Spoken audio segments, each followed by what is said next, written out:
ಜನ ಹೆಂಗೆ ಬದುಕೋದು ಅಂತ ಯೋಚನೆ ಮಾಡ್ತಾರೆ. ಹೆಂಗೂ ಬದುಕೋಕ್ಕೆ ಯೋಚನೆ ಮಾಡೋದು ಬೇಡ.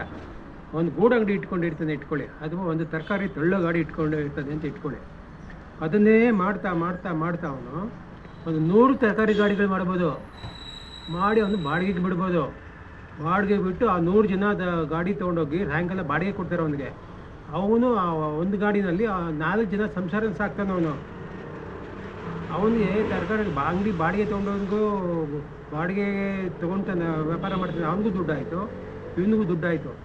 ಯಾವ್ದು ಮಾಡ್ತಿರ್ತಾನೋ ಅದನ್ನೇ ಒಂದು ಶ್ರದ್ಧೆಯಿಂದ ಭಕ್ತಿಯಿಂದ ನ್ಯಾಯವಾದ ರೀತಿಯಲ್ಲಿ ಮಾಡಿದ್ರೆ ಯಾರಿಗೂ ಮೋಸ ಆಗಲ್ಲ.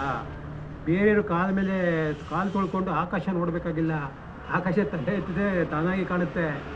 ನಾವೇನು ಮಾಡಬೇಕು, ದೇವ್ರ ಮೇಲೆ ಭಾರ ಹಾಕಿ ಏನು ಕೆಲಸ ಮಾಡ್ತಾ ಇರ್ತೀವೋ ಅದೇ ಕೆಲಸನ ನಿಷ್ಠೆಯಿಂದ ಸ್ವಚ್ಛವಾಗಿ ಯಾರಿಗೂ ಅನಾನುಕೂಲ ಆಗದಂತೆ ನೋಡ್ಕೊಂಡು ಮಾಡಿದ್ರೆ ದೇವರು ನಮಗೆ ದಾರಿ ತೋರಿಸ್ತದೆ.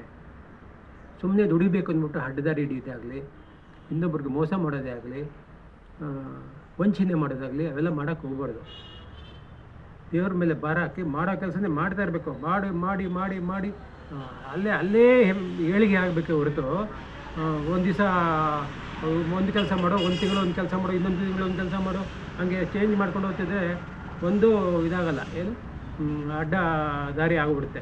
ಎರಡು ತೆಪ್ಪದಲ್ಲಿ ಕಾಲಿಡಬಾರ್ದು, ಒಂದೇ ತೆಪ್ಪದಲ್ಲಿ ಕಾಲಿಡ್ಕೊಂಡು ಸಾಗ್ತಾ ಇರಬೇಕು. ದೇವ್ರ ಮೇಲೆ ಭಾರ ಹಾಕ್ತಾ ಇರಬೇಕು, ಶ್ರಮ ಪಡ್ತಾ ಇದ್ದರೆ ಯಾವಾಗಲೂ ಮನುಷ್ಯ ಏಳಿಗೆ ಆಗ್ತಾನೆ ಹೊರತು ಸುಮ್ಮನೆ ಅಲ್ಲಿ ದೂರದಿಂದ ಬೆಟ್ಟ ಕಣ್ಣಿಗೆ ನುಣ್ಣಿಗೆ ಅಂತಾರಲ್ಲ ಹಂಗೆ ಯಾರನ್ನೋ ನೋಡ್ಕೊಂಡು ಬರ್ತೀನಿ ಅಂದರೆ ಆಗಲ್ಲ.